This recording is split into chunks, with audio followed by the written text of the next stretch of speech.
was asked if it is fair to compare the Cavs-Warriors rivalry to the most historic rivalry in the history of the NBA. Here's what he had to say.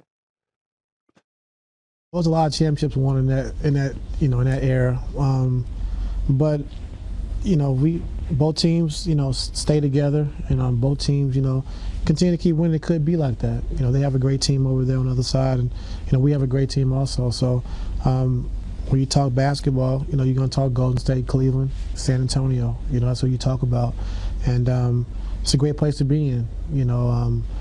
Win, lose, or draw, you just give everything you have. And, if you talk about being one of the top teams every single season, that's just a great accomplishment. Let's fire up legit or not for this 120. Ty Lue, of course, speaking about the comparisons between this Cavs-Warriors rivalry to the great rivalry of the 80s between the Lakers and the Celtics. And Lue, of course, played for the Lakers, coached under Doc Rivers for the Celtics. Legit or not, Warriors-Cavs is the modern-day Celtics-Lakers. I'm going to say nah. Right now, because in the 80s, either the Lakers or the Celtics played in every single finals during that time frame.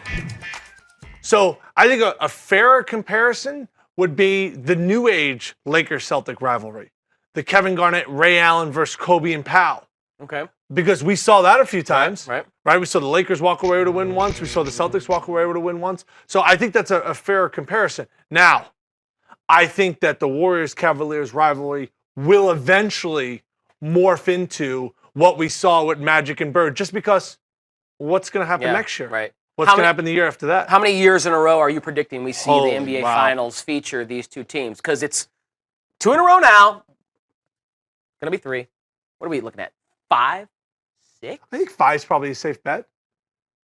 I really feel like the team that's up and coming that can dethrone LeBron, and I just don't know if anyone's going to ever go there, is Milwaukee. I think Milwaukee and Philadelphia are dealing with budding stars. With Giannis and Jabari in Milwaukee, and then obviously when Ben Simmons and Embiid, once those guys start coming into their own.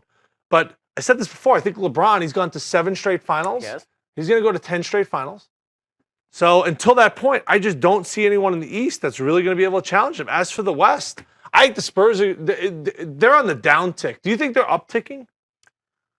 That's hard. I mean, they still have Kawhi, who's a great superstar, but I have to think that this is the back end of their huge window because, Tony Parker's not getting any younger, right. Manu Ginobili's not, and I just don't know if Pau Gasol and LaMarcus Aldridge are dynamic enough to pair with Kawhi Leonard. They're going to need to get another free agent there.